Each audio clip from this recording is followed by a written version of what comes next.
and then it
we're all set?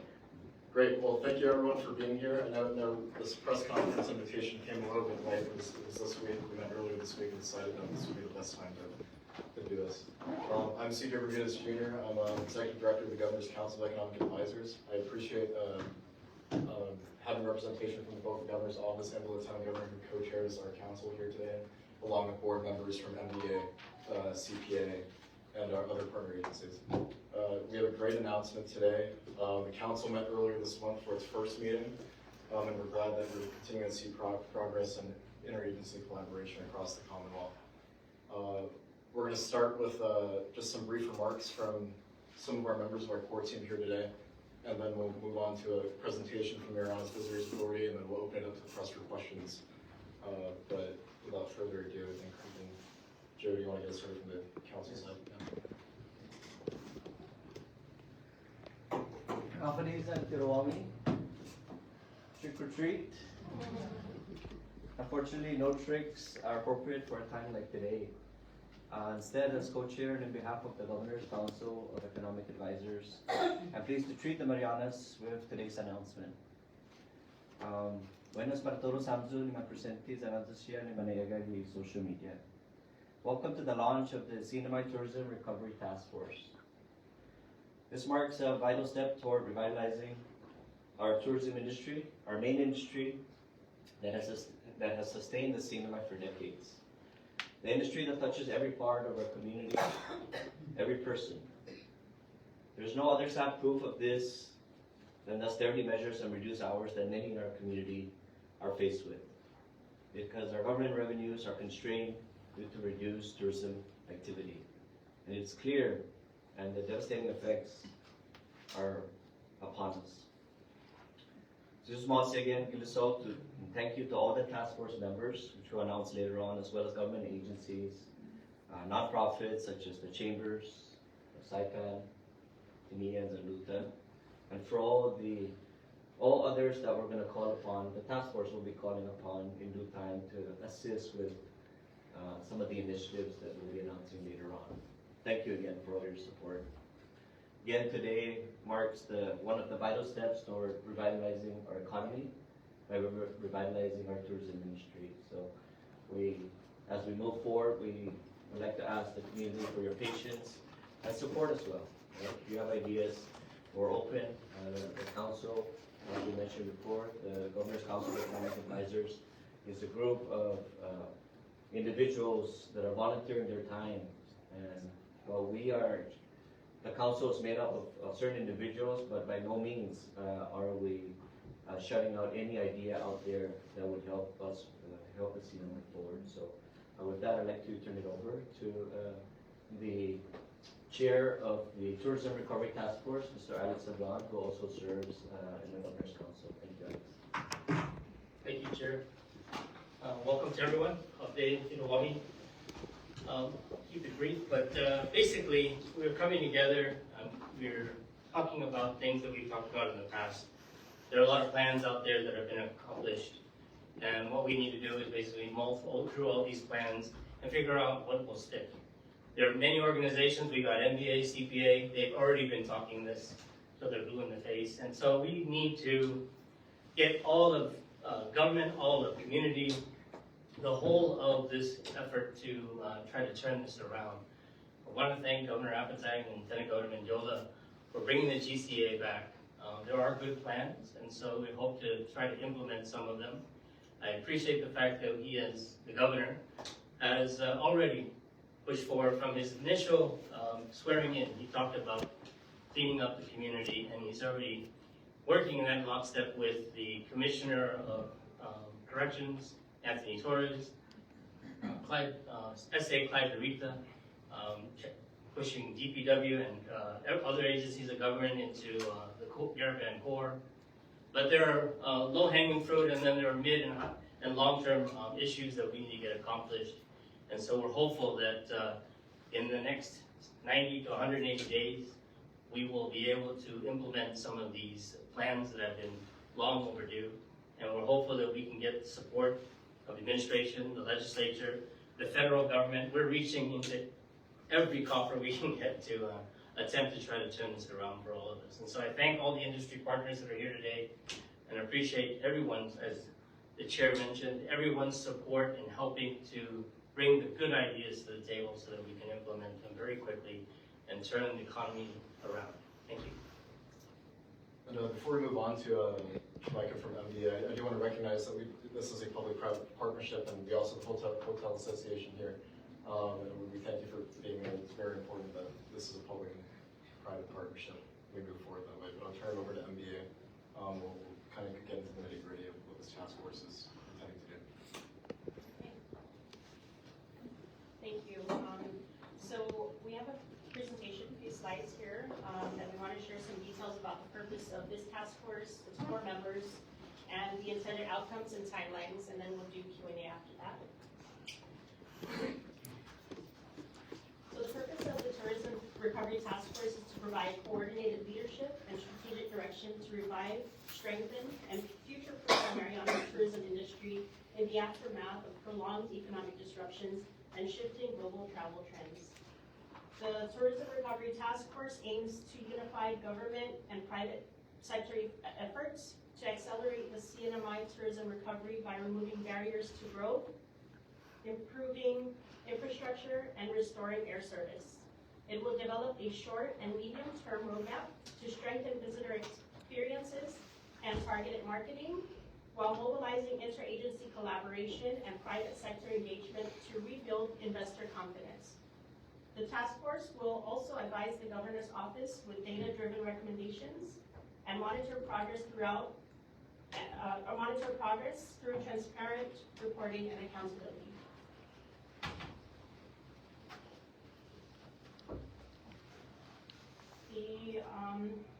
The task force will be led by its core members, Mr. Alex Saban, Joe Guerrero, Dennis Sale, Warren Villagomez, Bartley Jackson, Clement Bermudez Jr., Esther Ada, and myself, Jamaica Taron.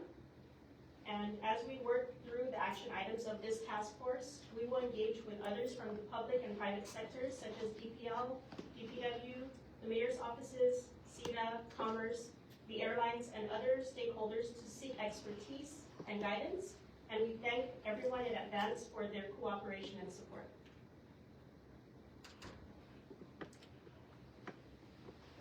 Within 180 days, the task force will deliver a comprehensive tourism recovery framework that strengthens air connectivity, supports inter-island travel, and enhances visitor experiences across the islands.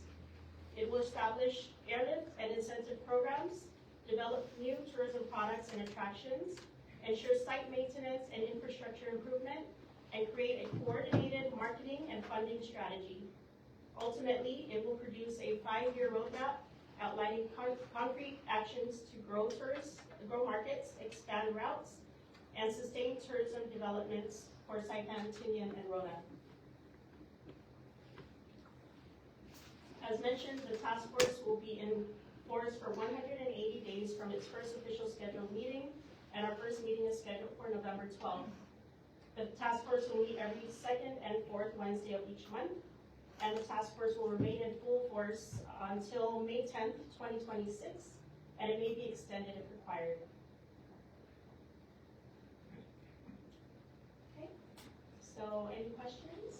Yes, Director, thank you so much for that presentation. You know, looking at the list of items that you've got, it just seems like it's MBA's job.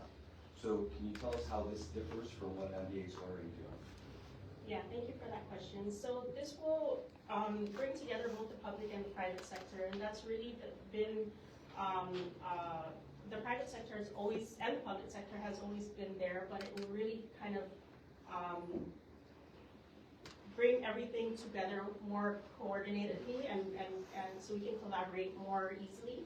It'll remove some barriers, and also it's part of the governor's directive, so we would have you know, the ability and to coordinate closer with all the various agencies. Yes. Especially, great question, Brad. Especially in a time when the resources at the NBA are very limited. Now more than ever, we need to work and share resources, personnel. The governor's office, for example, and the lieutenant governors have identified staff that would assist the task force. We are looking for volunteers as well, and so it's really a coordinated effort in a fast pace, 180 days to come up with a plan. And for too long, and oftentimes, everybody has so many ideas, but they're all going in it at their own. And we need to stay focused and be in the same room at the same table to make sure there's no overlap and we're not wasting efforts. So that's the beauty of the task force, to make sure that everyone's on the same page and we agree to go one way or another and not have conflicting agendas or initiatives. Sounds great, but all those folks all have some pretty heavy jobs, I mean, yourself included, you've got a lot going on, and I know that this is the mission that you guys are charged with doing. What's your game plan for meeting and communicating with each other to affect a plan like this? So, this is not the first time that the cinema has had a task force, right? And so, as announced earlier, we'll be meeting a bi-weekly, official meeting, but I'm sure there will be many meetings and conversations between them. And a lot of people are going to be doing a lot of heavy lifting, whether it's research or, one of the initiatives that we might pursue is the public-private partnership that was very successful in the prior GCEA, right? Where we had everybody, talk about it's just MBA's job, actually it's everybody's job. We need to change our mindset, it's everyone's job, from the student and PSS to helping to volunteer their time on the weekends to help you at some sites. So even the inmates who are incarcerated that are willing and happy to be out there to help, our place become cleaner and do their part. Beach cleanups, all the things that everyone can be a part of. So it's not just an MBA job. Great question, but I think I like to change the mindset of everyone that, hey, everyone's gonna chip in. Every agency, every person. As mentioned earlier, everyone's affected. Right? Everyone, even if you're not working in the government, somehow you know someone that's affected by austerity, by lack of resources. So again, this is a call to action, if you will. We're leading the front, but this is not a sort of an exclusive club by no means. What are the expected or anticipated challenges in pursuing these goals that you guys set up for yourselves? Of course, funding is always the easiest to target, but we have to control what we can, right? We don't control the funding, but we can control our efforts. And I always feel that there's enough resources within us. Even after the devastating typhoons, super typhoons, we figure out a way to make things work, right? So the challenge really is not insurmountable. It's a lot. The task force is a lot of time and effort on people's part to put together the plans, right? But the execution of the initiatives that are recommended by the task force is not going to stop at 180 days. It's going to go on for years, in fact, right? And that's where GCEA, that's where Chambers of Commerce, that's where HANMI, and everyone might play, a small part in whatever initiative that we recommend. So, I hope that answered your question. Yeah, I was just saying, you mentioned about the funding not being able to be in control of that. Understood. Looking at the names and the list of folks that you've got, public-private partnership, the folks who do control that purse are located next door. Have you considered maybe getting the chair or members of those tourism committees involved with the GCEA and MBA partnership to maybe head some of that stuff up ahead of time? For sure. Again, like you said, everyone's included in this, including the legislature and the mayors of Rote and Tinia, for example, as well as our delegate. Our delegate's office has reached out to us already, the task force directly, even though we were established today, reached out and said, how can we support? And so maybe there's room to seek funding from our federal partners to support our recovery efforts. Hi, so when do we expect to see the results of this task force, and how many more task force are needed in order to, come up with these plans and get things rolling and see the results of it? Great question, right? Again, your question, in short, I can rephrase it as, here's another task force, right? But if we don't have a task force, then we don't have a coordinated effort, I believe, right? And so the task force is basically to just we have a lot of ideas and a lot of plans. Like when we announced GCEA, we have a lot of plans. I've been part of some of those plans and many others in here, but it's the execution of these plans is where we really need to have the task force sort of identify which one are priority, which plans are priority, and which one can we tackle, right, given our resources. So the task force is important. It sends a signal to the entire community, to our partners, our airline partners, our hotel partners, and others, even visitors looking to come to the CNMI, right? They feel that we're doing all that we can to make our place a beautiful destination, and even more beautiful destination than they would want to visit, right? Can anybody give an update in regards to our air service, the challenges with our flights coming into Saipan? What's the update now since the last time that we have an issue regarding the Korea Saipan flight, and then most of it is going to Guam? Can we have an additional update in regards to that? And what is the task force actually doing to engage this airline, this air service for the benefit of the CNMI specifically? If I may start. So, again, the task force, there's a lot of work that MDA and CPA, we've actually had this unofficial task force since Governor Palacios' administration. But this is just to formally announce the work and invite other partners. So we've already been working behind the scenes, CPA and MDA, myself included, have gone on trips to try to understand the issues in Japan and as well as Korea. And so this task force is taking it into high gear, right, a coordinated effort and a timeline. And in response to your question, a lot of work is being done. I don't know, now's the time to explain the intricacies of the airlift service, but that's one of the things that the task force is going to do, come up with a game plan, present it to the governor, and then in due time we'll announce sort of where we want to see air service development. We've heard a lot about the needs of the airlines and the desires of the airlines, and the need for subsidies for a lot of those rates. And we've also heard that our rates at the airports are, kind of out of the realm of normal for folks, not just in our region. When compared to just a couple islands down from us, it's a big difference. Is this part of what's happening? I mean, you guys know you have your CPA in here too. Okay. As have the Executive Director Estrada respond to that. Yes, so one of the things that we are working with NBA is in terms of offering a comprehensive incentive program for the airlines. So it would be a combination of what we can offer, what CPA can offer in terms of the airline rates that we charge the airlines. So one of the things that the board has done is to maintain the rates from last year, recognizing that it is still very challenging at this time.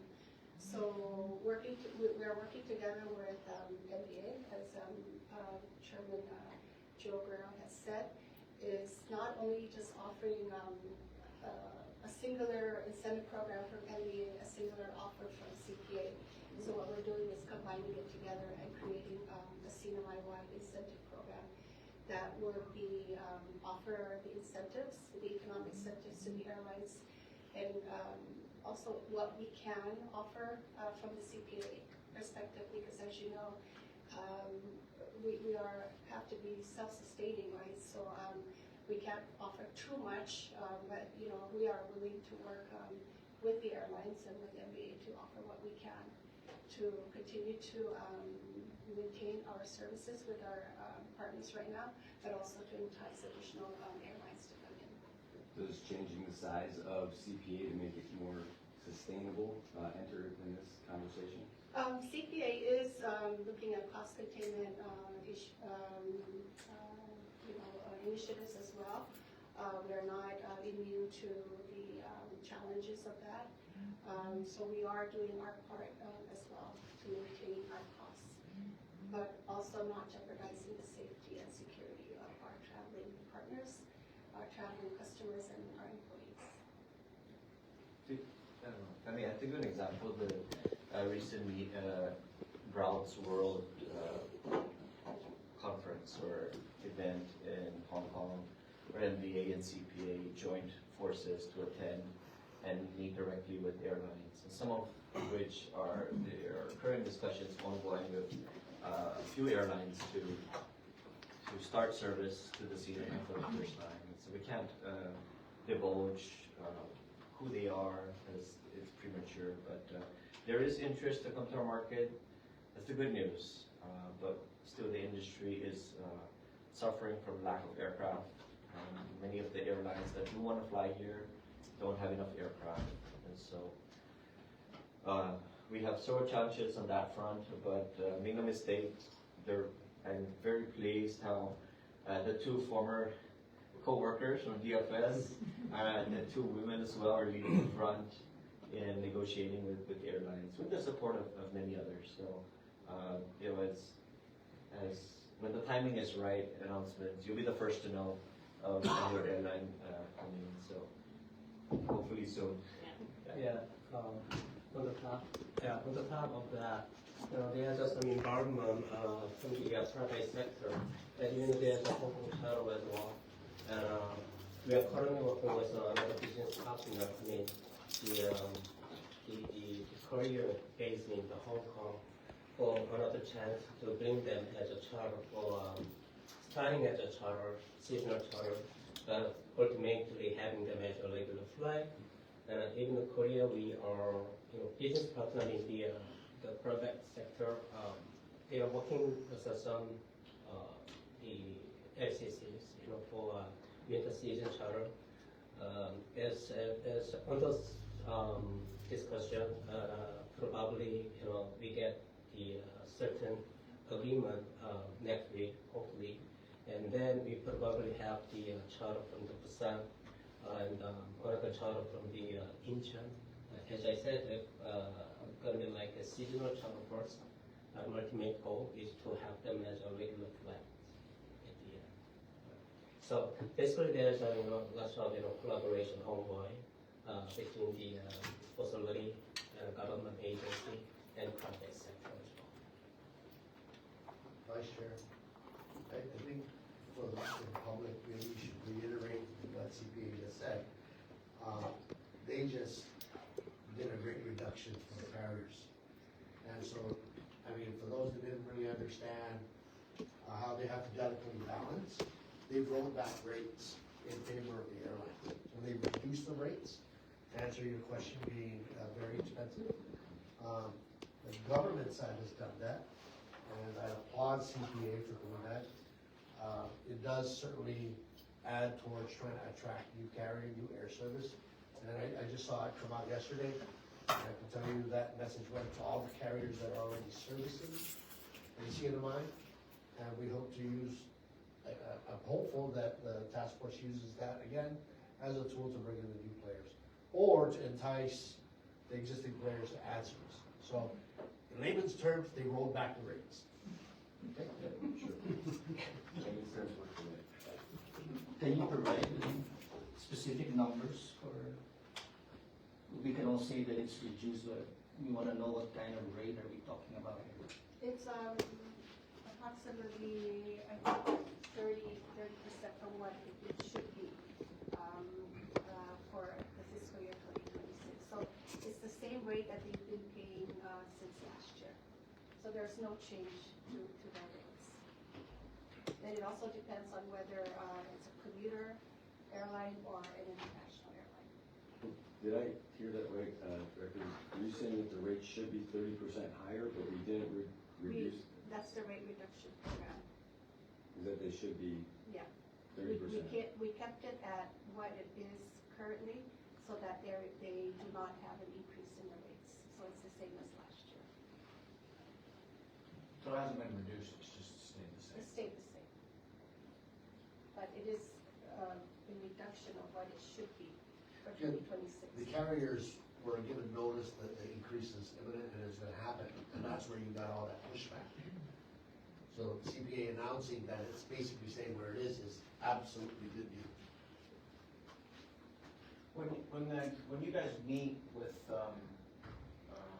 hotels, association, private business, and CPA, and I mean the one thing that we always talk about at these meetings is demand, because we can incentivized as long as, incentives are great, but they're expensive and at the end of the day, we need to improve the demand from the different source markets. So I know you haven't really met yet, but what do you think for the public? What are some, you mentioned some attractions.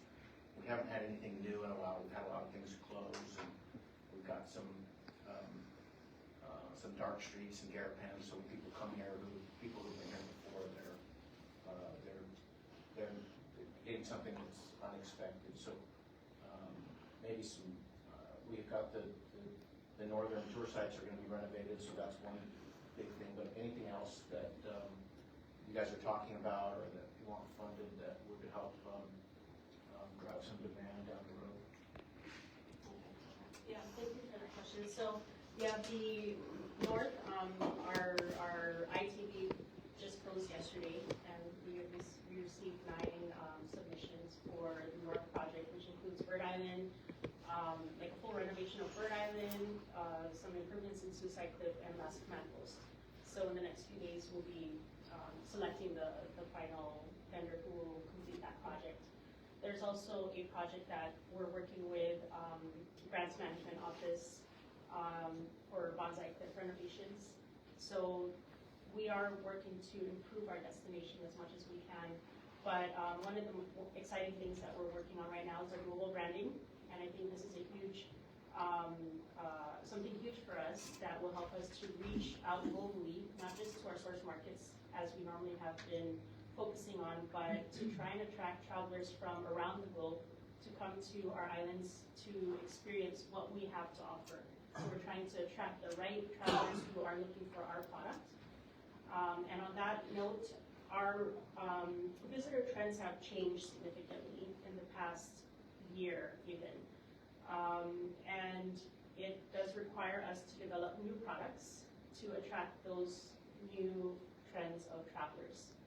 So that is all going to be discussed and shared during our general membership meeting for MBA on November 7th. Dennis, do you see contraction in the hotel? Do you see hotels closing? It doesn't. Do you see that happening in the next few months, or what's it like out there? Oh, well, I don't think, there'll be, hotel that gonna be closed. As I said, this is like, collaboration and the collective work that, air service basically, depends on not only, the product of the island, Marianas, but also, some hotels and services and the people, there's all, linked with, each other.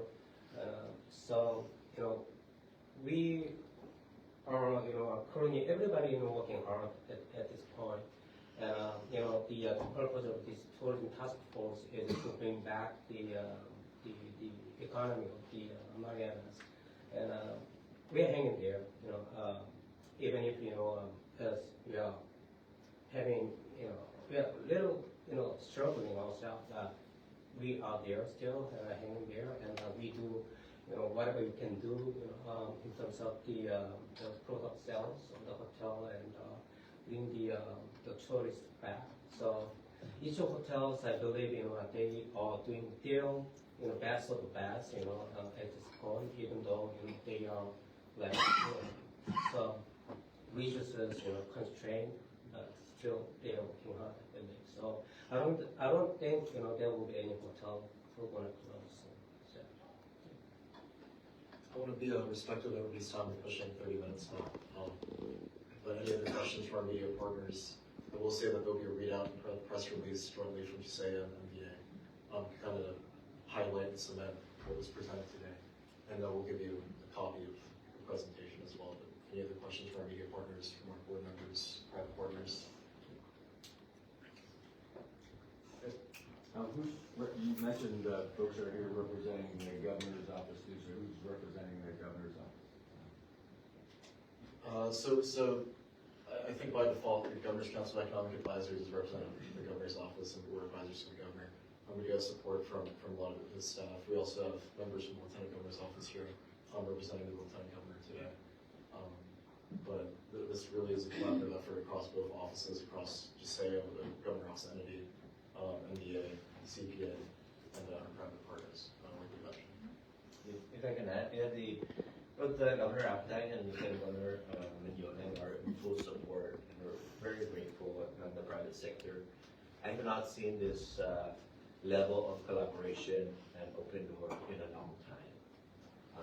And that's what motivates me and motivates many others from the private sector to really put in their time, volunteer time, at least for me, to really give back to the community this way.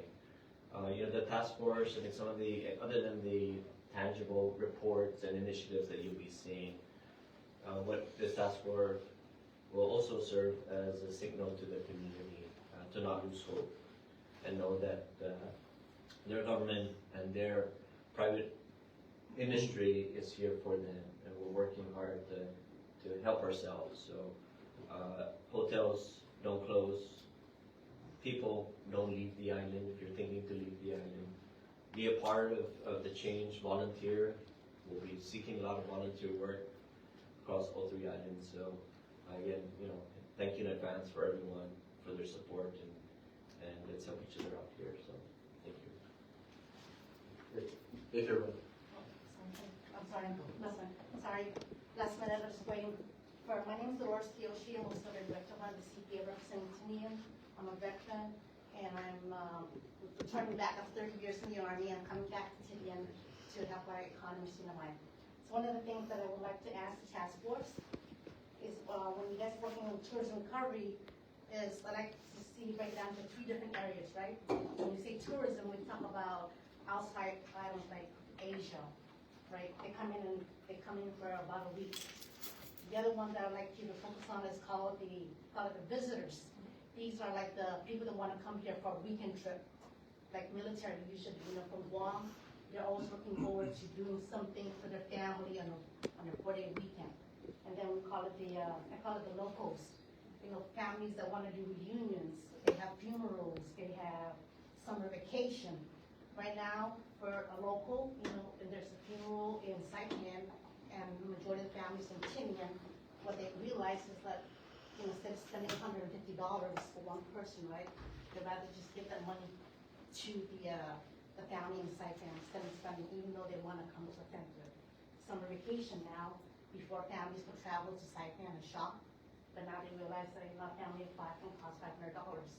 Why spend $500 on an airline when you can go order online, Amazon, Temu, or whatever like that.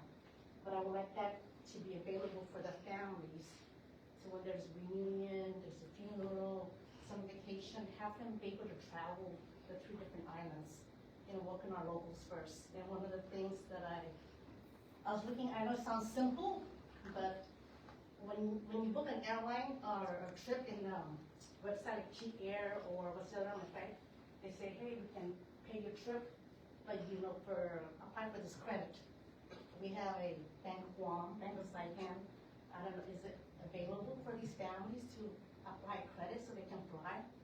If it's available, I don't know if the local, the MBA can reach out to the military, be part of the MWR and update our social media. So when even I go to a Facebook page or Google, right, search for Tinian, Saipan, Rota, it's very outdated, just like back in 1990s. But we have a very worthwhile history in the Tinian World War II sites. Saipan, we have the hotels, we have a lot of small business with artifacts or attires, Hawaiian print attires, calendar. Rota has a rich in culture, like the medicine, the artifacts, the fish, the food. So if you were to look at a family traveling to the cinema, right? It's like, come to Saipan, this is where your hotel stays, right?